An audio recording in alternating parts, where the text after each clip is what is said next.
তোমাদের সামনে আরেকটি ভিডিও নিয়ে হাজির হয়েছি। তো আমি এখন যে ভিডিওটি তোমাদের সামনে হাজির হয়েছি সেটা আমাদের প্রিভিয়াস ইয়ার কোশ্চেন পেপার অর্থাৎ WBPSC দ্বারা আয়োজিত অ্যাসিস্ট্যান্ট ইঞ্জিনিয়ার সিভিলে 2001-এ যে রিক্রুটমেন্ট হয়েছিল সেই কোশ্চেন পেপারের ডিটেল সলিউশন নিয়ে আমি অলরেডি কোশ্চেন নাম্বার 40 অবধি আমি আমার প্রিভিয়াস পার্টে ডিসকাস করেছিলাম। তো আমি এই পার্টে নেক্সট 30টি কোশ্চেন আমি ডিসকাস করবো তোমাদের সামনে, অর্থাৎ কোশ্চেন নাম্বার 41 থেকে আপ টু 70 অবধি। তো চলো দেখে নিই আজকের কোশ্চেনে কি আছে। তো ফার্স্ট কোশ্চেন যেটা আছে আমার কোশ্চেন নাম্বার 41 বলেছে the optimum moisture content of soil is 17%, its specific gravity is 2.68, the theoretical maximum dye density of the soil corresponding zero year void at optimum water content, অর্থাৎ at optimum water content এ আমার maximum die density বের করতে বলছে। তো চলো তোমাদেরকে সলিউশনটা দেখে দিই, খুব ইজি। আমার গিভেন ডেটার মধ্যে OMC মানে অপটিমাম ময়েশ্চার কন্টেন্ট বা ওয়াটার কন্টেন্ট আমার দেওয়া আছে, ক্যাপিটাল জি দেওয়া আছে, আর আমার কি বলা আছে at zero year void line, অর্থাৎ জিরো ইয়ার ভয়েড লাইন মানে আমার হচ্ছে এস ইকুয়াল টু 1, অর্থাৎ ডিগ্রি অফ স্যাচুরেশন 100%।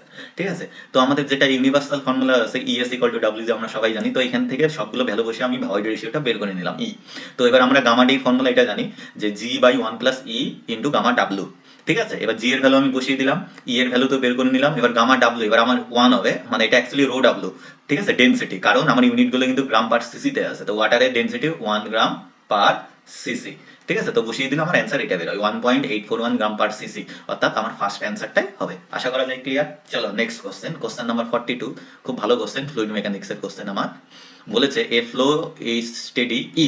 তো স্টেডি ফ্লোর ক্ষেত্রে আমরা জানি ফ্লুইড প্রপার্টি যেগুলো আছে ডেনসিটি, প্রেসার, টেম্পারেচার, ভেলোসিটি এগুলো কনস্ট্যান্ট থাকে। ঠিক আছে, কনস্ট্যান্ট থাকে একটা পার্টিকুলার টাইমে, অর্থাৎ টাইমের রেসপেক্টে। তার মানে টাইমের রেসপেক্টে ওগুলোর ডেরিভেটিভ ইকুয়াল টু জিরো। আমরা জানি কোনো constant quantity derivative equal to zero, therefore del V del T equal to del P del T equal to del, এটা রো হবে। ঠিক আছে, del rho del T by del T, এই T capital T মানে temperature আর small tea মানে time. তো এগুলো সবগুলো ডেরিভেটিভ ইকুয়াল টু জিরো হবে। তো দেয়ারফর আমার D is the correct answer. চলো এখানে সবকিছু বলে দিয়েছে, পি প্রেসার, ও ডেন্সিটি না, অ্যাকচুয়ালি এটা রো হবে। ঠিক আছে, rho density T and T are the respectively. ঠিক আছে, T and T are the respectively বলতে রেসপেক্টিভলি এটা স্মল টি হবে, থার্মোডাইনামিক টেম্পারেচার অ্যান্ড টাইম, এটা কন্টিনিউ চলবে, এখানে ফুল স্টপ হবে না। ঠিক আছে, next question number 43, in an enclosed flow, এটা ফ্লো হবে। ঠিক আছে, এটা এনক্লোজ টি হবে, enclose flow of a liquid having no free surface if P is the intensity of pressure at a point in the field, Z the elevation of the point over an arbitrary chosen datum, and v is the velocity of flow, and y is the specific weight, এটা actually y না, actually আমাদের ক্ষেত্রে gamma ধরি। ঠিক আছে, আমি gamma ধরে নিলাম, গামা দ্য স্পেসিফিক ওয়েট। এবার বলছে দ্য পিজোমেট্রিক হেড আমাকে বের করতে বলছে, এইচ ইকুয়াল টু পিজোমেট্রিক হেড। তো চলো তোমাদেরকে একটু বলে দিই, আমরা সবাই জানি পিজোমেট্রিক হেড বা যেটাকে হাইড্রোলিক হেড বলে সেটা simple pressure had plus datum head হয়, আমরা সবাই জানি ডেটাম হেড বা এলিভেশন হেড। ঠিক আছে, তাহলে এখানে আসি। তো এখানে হচ্ছে পি বাই গামা, এটা গামা, হ্যাঁ পি বাই গামা মানে এটা হচ্ছে আমার প্রেসার হেড, আর এটা হচ্ছে ডেটাম হেড। ঠিক আছে, বা এলিভেশন হেড। তাহলে দেয়ারফর আমার কারেক্ট অ্যান্সার এ হবে। আরেকটা জিনিস তোমরা নোট ডাউন করে নিতে পারো, যেটা টোটাল হেড হয়। ঠিক আছে, এখানে ইকুয়াল হবে না, that is total head. Total head equal to আমরা জানি প্রেসার হেড হয়। ঠিক আছে, ডেটাম হেড হয়, তার সাথে ভেলোসিটি হেড, অর্থাৎ পিজোমেট্রিক হেড প্লাস ভেলোসিটি হেড হচ্ছে আমার টোটাল হেড। ঠিক আছে, তো সেই হিসাবে এইটা কিন্তু আমার টোটাল হেড। ঠিক আছে, তো ডি তো অ্যান্সার এই ক্ষেত্রে হবে না, এইটা মানে হচ্ছে টোটাল হেডকে বোঝাচ্ছে। ঠিক আছে, সারা ক্লিয়ার। তো আমার তো কারেক্ট অ্যান্সার এ। চলো নেক্সট কোশ্চেন, কোশ্চেন নাম্বার 44। ঠিক আছে, এটা আমার ফ্লুইড মেকানিক্সের কোশ্চেন এবং খুব ভালো কোশ্চেন। ঠিক আছে, এটা আমার ফ্লুইড মেকানিক্সের question. Flow of water in a pipe of diameter 3000 mm। ঠিক আছে, তার মানে আমার 3 মিটারের ডায়া বলেছে। ঠিক আছে, ক্যান বি মেজার্ড বাই। ঠিক আছে, এটার ক্ষেত্রে একটু কনফিউশন আছে, আমি তোমাদেরকে বলি আমার মতামতটা। ভেঞ্চুরিমিটার দিয়ে ফ্লো মেজার করা হয়, কিন্তু এত বেশি মোটা পাইপে করা যায় না, তো এটা হবে না। ঠিক আছে, কিছু কিছু জায়গায় অ্যান্সার কিন্তু পিটু টিউব দেওয়া আছে। এবার আমরা জানি পিটু টিউব দিয়ে ভেলোসিটি মেজার করে। এবার ওখানে লজিক কি বলছে যে ভেলোসিটি ডিটারমাইন করলে ওর ক্রস সেকশনাল এরিয়াতে ইনটু করলে আমরা ফ্লো পেয়ে যাই, কিন্তু আমার মতে এটা অ্যান্সার হবে না। তার কারণ ভেলোসিটি ডিটারমাইন করে মানে একটা ইনস্ট্যান্টেনিয়াস ভেলোসিটি বা একটা পার্টিকুলার পয়েন্টে। ঠিক আছে, এবার আমার পাইপ ফ্লোর ক্ষেত্রে জানি কি ইচ অ্যান্ড এভরি পয়েন্টে আমার ভেলোসিটি আলাদা হয়, তার ভিতর সেন্টারে বেশি হয়, যত আমরা সার্ফেসের দিকে যেতে থাকি কমতে থাকে। ঠিক আছে, তো আমি যদি পার্টিকুলার যেখানে আমি পিটু টিউবটা ইনসার্ট করবো ওই পয়েন্টের ভেলোসিটি কিন্তু আমরা পাবো।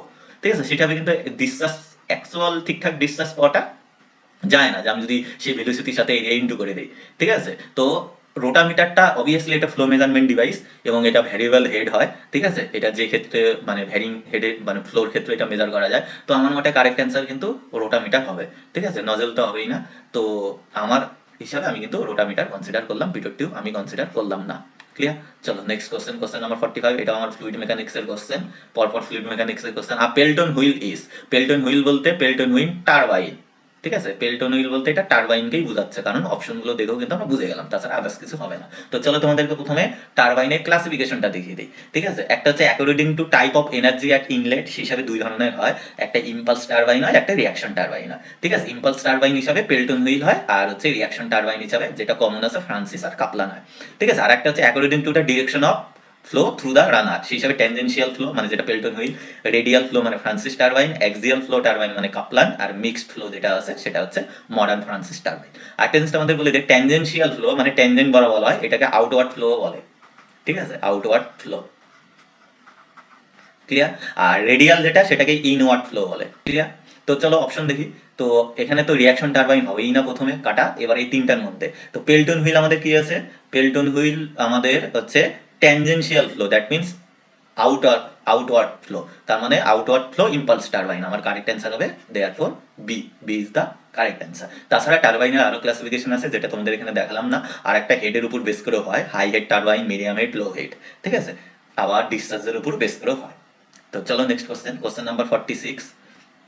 এটা আমার হচ্ছে ইরিগেশন এর কোশ্চেন, মানে ওয়াটার রিসোর্স সাবজেক্টে। মিক্সড ক্রপিং ইজ এলিমিনেটেড, এখানে বলছে এলিমিনেটেড, অর্থাৎ মিক্স ক্রপিং কখন জানা না, where irrigation is not ensure, irrigation is assure, where train farmer are not available হবে, এখানে স্পেলিংটা ভুল আছে, অ্যাভেইলেবল এ হবে। ঠিক আছে, A L I A B L A, available. When agricultural known how is it's not available. ঠিক আছে, যাই হোক। তো এবার মিক্সড ক্রপিং ইজ এলিমিনেটেড, অর্থাৎ মিক্স ক্রপিং করা যায় না, তখন কোনটা হবে? তো আমরা মিক্স ক্রপিং কখন করি? যখন আমার ইরিগেশনটা এনশিওর হয় না, অর্থাৎ ওয়াটার সাপ্লাই বা ইরিগেশন সাপ্লাইটা যখন আমার ঠিকঠাক অ্যাভেলেবেল হয় না, তখন আমরা মিক্স ক্রপিং করি। কিন্তু এখানে কি বলেছে? এলিমিনেট, অর্থাৎ মিক্স ক্রপিং করি না। কখন? অবভিয়াসলি আমার কারেক্ট অ্যান্সার হবে ইরিগেশন ইজ অ্যাশিওর, অর্থাৎ যখন ইরিগেশন অ্যাশিওর হয় তখন আমরা মিক্স ক্রপিং এলিমিনেটেড হয়, অর্থাৎ করি না। ঠিক আছে, তো চলো নেক্সট কোশ্চেন, কোশ্চেন নাম্বার 47। এটা ভালো কোশ্চেন, এটা আমার ওয়াটার রিসোর্সের কোশ্চেন। বলছে কনজাংটিভ ইরিগেশন রিকোয়ারমেন্ট, যেটাকে সিআইআর বলে, if CU is the conjunctive use and R S, এটা আর এস হবে না, আর ই হবে, the effective and R S the effective rainfall.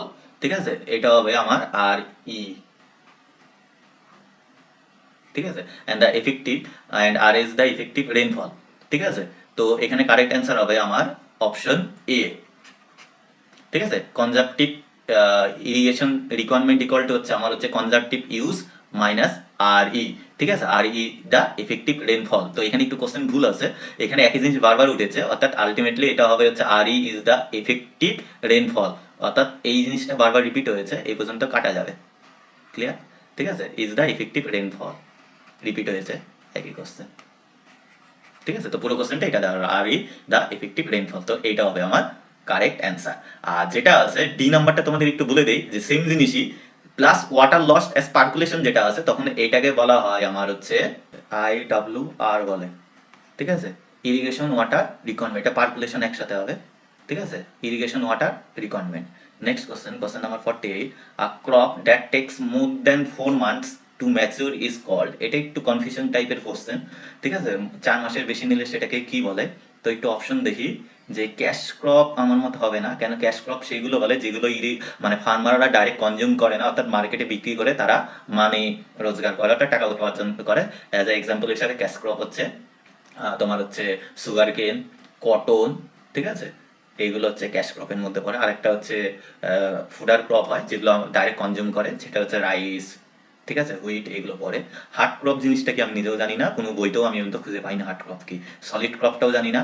Long ক্রপটা আমার মতে কারেক্ট অ্যান্সার হতে পারে, লং ক্রপ বলতে লং ডিউরেশন ক্রপ। ঠিক আছে, এইটাকে জেনারেলি দুই ভাগে ভাগ করা হয় আমরা জানি, একটা হচ্ছে শর্ট ডিউরেশন বলে, শর্ট ডিউরেশন ক্রপ, আর একটা হচ্ছে লং ডিউরেশন ক্রপ। ঠিক আছে, এবার লং ডিউরেশন কোনগুলো? যেগুলোর ক্ষেত্রে অনেক বেশি টাইম নেয়, মানে 6 মাসেরও বেশি টাইম নেয়, তাদের লং ডিউরেশন বলতে। এখানে গ্রেটার দেন 4 মান্থ বলছে, তো 4 মান্থের বেশি মানে আমরা 7, 8, 9 মাস যেটা হতে পারে, তো লং ডিউরেশন। আর 4 মান্থের কম হলে সেটাকে আমরা শর্ট ডিউরেশন বলতে পারি। ঠিক আছে, তো আমার মতে তো অ্যান্সার ডিউরেশন হিসাবে তাহলে এটা হবে লং ক্রপ, অর্থাৎ লং ডিউরেশন ক্রপ। ঠিক আছে, clear. Next question number 49। Average delta of rice crop is mainly, রাইসের জন্য এভারেজ ডেল্টা বলেছে, তো কারেক্ট অ্যান্সার ডি হবে। জেনারেলি আমরা জানি রাইসের জন্য হয় 119 সেন্টিমিটার, বইগুলোতে থাকে, তো 119 মানে ইকুইভ্যালেন্ট আমরা 120 বলতে পারি। ক্লিয়ার? চলো next question, question number 50। The delta for a crop when its duty is 864 hectare per cubic in the field, the base period being 120 days is। ঠিক আছে, তাহলে আমার বেস পিরিয়ড আছে ঠিক আছে, আমার ডিউটি দেওয়া আছে, এটা ডিউটি ডেল্টা বের করতে বলছে। এরকম কোশ্চেন কিন্তু বহুতবার রিপিট হয়েছে, সেম 2009 হয়েছিল, 2007 হয়েছিল, তার আগেও কিছু ইয়ার ছিল, আমার ঠিক মনে পড়ছে না। আইদার ফর্মুলা বা বের করতে দেয়, শুধু জাস্ট ভ্যালুগুলো এলোমেলো করে। তো চলো সলিউশন থাকে, সিম্পল ফর্মুলা আমরা জানি, delta equal to 864 B by D, সেন্টিমিটারে বলেছে দেখে এটা সেন্টিমিটারের ফর্মুলা, অ্যান্সার হলো আলটিমেটলি 120 বের হয়, অর্থাৎ আমার correct answer D. Next question number 51, isohyet আর রিপিট কোশ্চেন 2016 এসেছিল, সেটা আমরা জানি, lines of equal precipitation of map, তো দেয়ারফর কারেক্ট অ্যান্সার বি। চলো নেক্সট কোশ্চেন, কোশ্চেন নাম্বার 52, এটা 52, ঠিক আছে। এই hydrograph is a plot of, repeat question 2014, 2007, তার মাঝখানেও আছে 2016-14এও এরকম টাইপের কোশ্চেন ছিল হাইড্রোগ্রাফ, ঠিক আছে। তো obviously hydrograph is a plot of, আমি আর এক্সপ্লেন করলাম না, স্টিম ফ্লো এগেনস্ট টাইম। অনেকে এটা করবে যে যেটাকে রান অফ হাইড্রোগ্রাফও বলে বা ডিআরএস বলে, ডাইরেক্ট রান অফ হাইড্রোগ্রাফ, ঠিক আছে। সেটা তো ডাইরেক্ট রান অফ হাইড্রোগ্রাফ হচ্ছে ডাইরেক্ট রান অফের জন্য হয়, সারফেস রান অফ আর ডাইরেক্ট রান অফ কিন্তু একই জিনিস, কিন্তু মেন যে হাইড্রোগ্রাফের কনসেপ্ট সেটা হচ্ছে স্টিম ফ্লো এগেনস্ট টাইম, ঠিক আছে। তো কারেক্ট অ্যান্সার আমার হবে C. Next question 53, a self recording rain gauge, ঠিক আছে।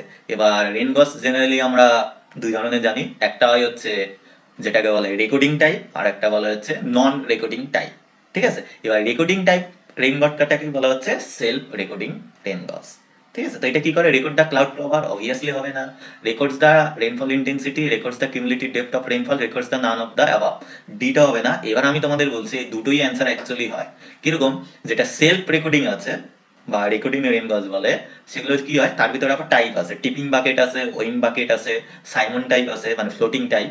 তো কোনোটা আমার করে হচ্ছে কিউমুলেটিভ ডেপথ, অর্থাৎ কিউমুলেটিভ মেজারমেন্ট করে, অর্থাৎ মাস কার্ভ দেয়, ঠিক আছে। আর কোনোটা আবার রেনফল ইন্টেন্সিটি দেয়, ঠিক আছে। তো সেই হিসাবে এটা রেকর্ডিং, সেলফ রেকর্ডিং, কিন্তু কোন টাইপের বলেনি সেটা বলেনি, তো সেই হিসাবে আমার বিও কারেক্ট অ্যান্সার, সিও কারেক্ট অ্যান্সার। এবার আমাদের বই অনুযায়ী বা কিছু মানে ম্যাক্সিমাম এই এমসিকিউটা কমন এমসিকিউ অনেক জায়গাতেই তোমরা পাবে, সেখানে কিন্তু সি অ্যান্সার দেওয়া আছে, ঠিক আছে, অর্থাৎ কিউমুলেটিভটা ওরা কনসিডার করেছে, কিন্তু এই হিসাবে কিন্তু আমার বিও কারেক্ট অ্যান্সার হয়, ঠিক আছে। চলো next question 54, run of is measured in, তো অবশ্যই জানি রান অফ হচ্ছে কি করা হয়, ডিসচার্জের রেসপেক্টে মেজার করা হয়, অর্থাৎ কিউবিক মিটার পার সেকেন্ড, ঠিক আছে। রান অফ অর্থাৎ ফ্লোর ইউনিটে মেজার করা হয়, রান অফ ফ্লো যেটাকে বলে।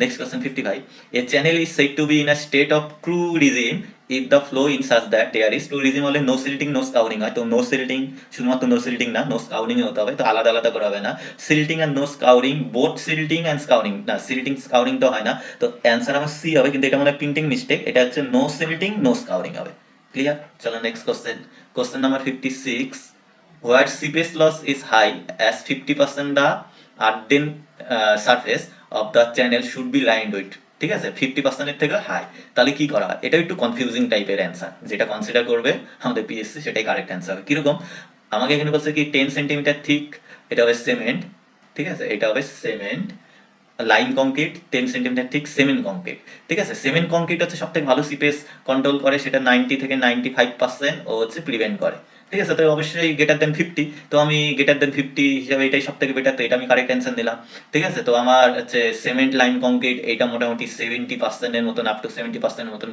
করে, ঠিক আছে। টাইলস ইউজিং সিমেন্ট মর্টার এটাও মোটামুটি ওরকমই 70 to 75% এর মতন ওয়াটারটাকেও মানে সিপেজ লসকে কন্ট্রোল করে, তো আমি কারেক্ট অ্যান্সার কিন্তু ডি নিলাম। চলো next question 57, fluming of the canal in cross drainage work, এটা ক্রস হবে, ঠিক আছে, CROSS ক্রস, এইখানে ওটা হবে না, ক্রস ডেনেস ওয়ার্ক মিনস, ঠিক আছে, ফ্লিমিং মানে চ্যানেলকে ন্যারো করে দেওয়া, ফ্লিম করা, ঠিক আছে। এটা কি হবে, widening the waterway of the channel, widening করা না, ন্যারোইং করা, এই যে এইটা হবে correct answer A, contracting the waterway of the canal, ঠিক আছে। সি নাম্বারটা অবশ্যই হবে না, এখানে যখন আমার হচ্ছে ক্যানেল ওয়াটারের সাথে ড্রেন ওয়াটার যখন ইন্টারমিঙ্গেল করে অর্থাৎ মিশন হয়, ঠিক আছে, তখন লেভেল ক্রসিং বলে, ঠিক আছে, সেটাকে লেভেল ক্রসিং বলে, ঠিক আছে। ডি নাম্বারটাও হবে না, এটা হচ্ছে জেনারেলি এগুলোকে আমরা ক্রস ড্রেনেজ ওয়ার্ক বলি, যখন ক্যানেলটাকে ড্রেনের নিচ দিয়ে যায় বা ড্রেনের উপর দিয়ে যখন ক্যানেল নিয়ে যায়, ঠিক আছে। তো ডিও কারেক্ট অ্যান্সার হবে, তো আলটিমেটলি কিন্তু আমার এ।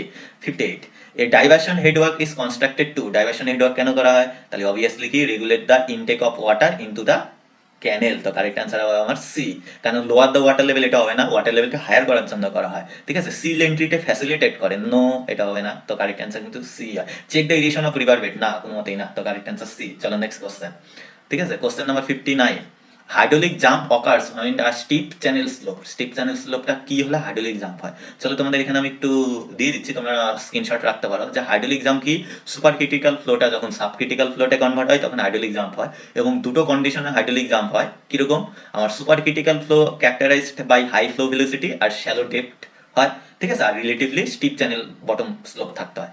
এবং সেটা যখন সাবক্রিটিক্যাল হয়, ঠিক আছে, তো সাবক্রিটিক্যাল হওয়ার কন্ডিশন হচ্ছে আমার কি করতে হবে, চ্যানেল বেডটার ক্ষেত্রে মানে চ্যানেল ক্যারেক্টারাইজ হবে লো ভেলোসিটি, ডেপটা হাই হতে হবে এবং relatively small channel bottom slope হতে হবে। তো এই কন্ডিশনে হয়, ঠিক আছে। তো এই কন্ডিশনের মধ্যে যেটা ফার্স্ট কন্ডিশন যেটা আছে, এটা হতে গেলে তাহলে অবভিয়াসলি স্টিপ স্লোপটা যখন আমার মাইল স্লোপে কনভার্ট হয়, ঠিক আছে, স্টিপটা আমার যখন মাইলে কনভার্ট হয় তখনই কিন্তু আমার হাইড্রোলিক জাম্পটা হয়, এটা মনে রাখতে হবে।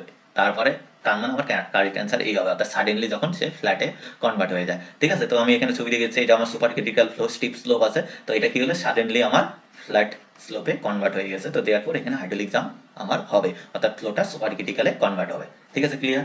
চলো নেক্সট কোশ্চেন, কোশ্চেন নাম্বার 60, এটা আমার হাইড্রোলিক স্ট্রাকচারের question. A protection work at the downstream, এটা এন্ড হবে, end of the weir in the form of block of concrete or masonry is called, ঠিক আছে। ফ্ল্যাশ বোর্ড হবে না, স্কাউট তো এটা একটা তো প্রসেস স্কাউরিং হয়ে যা, ঠিক আছে। টালুস তো type of soil, gravitational soil, ঠিক আছে। বাফেল হবে, যেটাকে বাফেল পায়ার বলে, ঠিক আছে। তো আমার কারেক্ট অ্যান্সার হবে বি, এবং এটারই আরেক নাম হচ্ছে ফ্রিকশন পায়ারও বলা হয়, ঠিক আছে। ডাউনস্ট্রিমটাকে প্রোটেকশন করার জন্য এটা ইউজ করা হয়। চলো নেক্সট কোশ্চেন, কোশ্চেন নাম্বার 61, ঠিক আছে, এটাও আমার হাইড্রোলিক স্ট্রাকচারের question. Dams used to raise, এটা টু রেইজ হবে আলাদা word, the river water level to fed off taking canal. তো অফ টেকিং ক্যানেলটাকে ফেড করার জন্য যেটা হয়, তাহলে অবভিয়াসলি এটা হবে আমার ডাইভারশন ড্যাম। স্টোরেজ ড্যাম হচ্ছে ওয়াটারকে স্টোর করার জন্য, ডিটেনশন ড্যাম হচ্ছে আমার ডিটেনশন পিরিয়ডে ওয়াটারটাকে সাপ্লাই দেওয়ার জন্য, ডেব্রিজ ড্যাম হচ্ছে আমার কি হয়, ডেব্রিজ গুলোকে কন্ট্রোল করার জন্য, ঠিক আছে। Next 62, in case of gravity dam the main overturning force, ঠিক আছে, মেন ওভারটার্নিং ফোর্স বলেছে, ঠিক আছে। তো ওভারটার্নিং ফোর্স মানে যেটাকে ডিস্টার্বিং ফোর্স বলে, সেলফ ওয়েটটা হবে না, কারণ সেলফ ওয়েট হচ্ছে আমার রেজিস্টিং ফোর্স, ঠিক আছে। উইন্ড ফোর্সটা অবশ্যই ওভারটার্নিং, আপলিফটটা ওভারটার্নিং, ওয়াটার প্রেসারটাও ওভারটার্নিং। তার ভিতর মেন ওভারটার্নিং হচ্ছে obviously water pressure. Wind pressure তো স্পেশাল কেসে হয়, সব ক্ষেত্রে হয় না, ঠিক আছে। আপলিফট প্রেসারটা থাকে, ঠিক আছে, সেটাও রিজার্ভারের কন্ডিশনের উপর ডিপেন্ড করে, ফুল রিজার্ভার নাকি হাফ রিজার্ভার বা এমটি তার উপরে, ঠিক আছে। তো অবশ্যই ওয়াটার প্রেসারের উপর ডিপেন্ড করে আপলিফট প্রেসার হয়, মানে ওয়াটার ডেপথের উপরে। তো মেন ওভারটার্নিং ফোর্স হচ্ছে ওয়াটার প্রেসার, ঠিক আছে, ক্লিয়ার। তোমরা নোট ডাউন করতে পারো, মেন রেজিস্টিং ফোর্স হচ্ছে আমার সেলফ ওয়েট, এবং 2016 এসেছিল কিন্তু, ঠিক আছে। চলো next question, question number 63, the best type of structures for dam to resist, এটাও টু রেজিস্ট হবে, আলাদা ওয়ার্ড হবে, আর্থকোয়েক শক, ঠিক আছে। আর্থকোয়েকটাকে রেজিস্ট করার জন্য বেস্ট ড্যাম হয়েছে অবভিয়াসলি গ্র্যাভিটি ড্যাম, এবং কংক্রিট গ্র্যাভিটি ড্যাম হচ্ছে বেস্ট, ঠিক আছে। তো আর্টেন ড্যাম, রকফিল ড্যাম হবে না, তো বেস্ট হচ্ছে কংক্রিট গ্র্যাভিটি ড্যাম, অপশনে নেই, আছে হচ্ছে সলিড মেশনারি গ্র্যাভিটি ড্যাম আর হচ্ছে হলো। তো আমার মতে হবে সলিড, তো যত সলিড হবে সেটা আর্থকোয়েক রেজিস্ট্যান্সের ক্ষেত্রে ভালো, ঠিক আছে। যদি তোমাদের মানে কারেক্ট অ্যান্সার বা অন্য কিছু জানো, তোমাদের যদি কোনো কনফিউশন থাকে তো অবশ্যই কমেন্ট করে জানাবে। তো আমার মতে অ্যান্সার হবে সি। চলো next question 64, the value of acceleration due to earthquake in terms of G, the acceleration due to gravity in, এটা ভালো, এক্সট্রিমলি সিসমিক রিজিয়ন, এটা কিন্তু মনে রাখবে, for design of gravity dam is equal to, এটা হবে 0.3 G as per S K Garg, ঠিক আছে। অনেকেই অ্যান্সার এ অথবা বি করবে, তার হবে না, কারণ এভারেজে আমরা ডিজাইন করার সময় 0.1 জি থেকে আমরা 0.15 জি নেই অন এভারেজ, ঠিক আছে। কিন্তু এখানে আমাকে এক্সট্রিমলি সিসমিক রিজন বলছে, তার জন্য কিন্তু আমি অ্যান্সার 0.3 জি নিলাম, এটা হচ্ছে in normal condition, normal seismic জোনের ক্ষেত্রে। চলো next question, question number 65, the river training work for the primary purpose of flat control, ঠিক আছে, primary purpose of flat control. চলো জেনারেলি রিভার ট্রেনিং ওয়ার্কে তিনটা ভাগে ভাগ করা হয়, একটা হাই ওয়াটার ট্রেনিং বা যেটা ট্রেনিং ফর ডিসচার্জ বলে, আর একটা হচ্ছে লো ওয়াটার ট্রেনিং বা training for depth, and third one is mean water training বা ট্রেনিং ফর সেডিমেন্ট। তো এটা মেন পারপাসই হচ্ছে ডিসচার্জ কন্ট্রোল করা, মানে হচ্ছে ফ্ল্যাটটাকে কন্ট্রোল করা, প্রাইমারি কন্ডিশন। এবার ট্রেনিং অফ ডেপথ বলতে এইটা হচ্ছে আমার যখন ওয়াটার লেভেল লো হয়ে যায় বা যেখানে অ্যাভেলেবেল নাই, সেই হিসাবে আমার কি করা হয়, ডেপটাকে কন্ট্রোল করা হয়, ঠিক আছে। আর এটা হচ্ছে সেডিমেন্ট, মানে হচ্ছে সেডিমেন্ট ডিপোজিটটাকে কন্ট্রোল করে আমার রিভার যেটা আছে, রিভার বা চ্যানেল যেটা আছে, চ্যানেলটির উইডটাকে বা শেপটাকে ঠিক রাখে, ঠিক আছে। তো এই ক্ষেত্রে তাহলে আমার কারেক্ট অ্যান্সার হবে অবভিয়াসলি এ। চলো next question, question number 66, hydraulic স্ট্রাকচারের question. If L is the length between the abutment, the minimum length of the upstream part of the guide bank, guide bank এর upstream পার্টের length বের করতে বলছে, এটা 1.1 হবে, 1.1 into এল। তোমাদের একটা জিনিস বলে দেই, অ্যাজ পার এসকে গার্গ অনুযায়ী, ঠিক আছে, এটাও তোমরা এসকে গার্গে পেয়ে যাবে, ঠিক আছে। সেটা হচ্ছে as per spring the length of the upstream part হয় হচ্ছে 0.1 এল, আর ডাউনস্ট্রিম পার্ট হয় 0.1 এল থেকে 0.2 এর মধ্যে।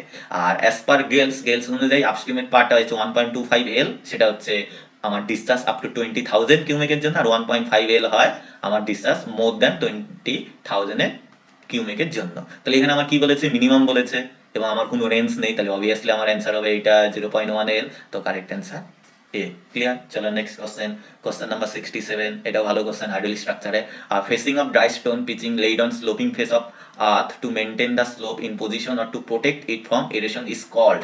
চলো দেখি, এমব্যাঙ্কমেন্ট তো হবে না, লাইনিং তো ক্যানেলে করা হয় সিপেস লসটাকে কন্ট্রোল করার জন্য, রেইনফোর্সমেন্টটাও হবে না ঠিক, তো রিবেটমেন্টটাই কারেক্ট অ্যান্সার হবে। অ্যাকচুয়ালি রিবেটমেন্ট কি, one type of stone pitching, ঠিক আছে, এইটা হচ্ছে আমার রিবেট, ঠিক আছে, ব্যাংকটাকে স্লোপ এরোশনের হাত থেকে প্রোটেকশন করার জন্য আইদার কংক্রিট ব্লক অথবা আমার হচ্ছে স্টোন পিচিং করা হয়, ঠিক আছে। Clear? Next question number 68। In area likely to be water log the preferable type of irrigation, এটা প্রেফারেবল একসাথে হবে, তো যেখানে ওয়াটার লগ হওয়ার চান্স বেশি আছে, তো প্রেফারেবল ইরিগেশন অবশ্যই আমার হবে লিফট ইরিগেশন, ঠিক আছে, কারণ ক্যানেল ইরিগেশন করলে সিপিএস হবে, সিপিএস এর থেকে ওয়াটার লগ হবে, ফ্লো ইরিগেশন মানে ওয়াটার ফ্লো করবে, অবশ্যই ওয়াটার লক হওয়ার চান্স বেশি থাকবে, তো আলটিমেটলি আমার সুইটেবল হবে হচ্ছে লিফট ইরিগেশন। চলো নেক্সট কোশ্চেন, কোশ্চেন নাম্বার 69।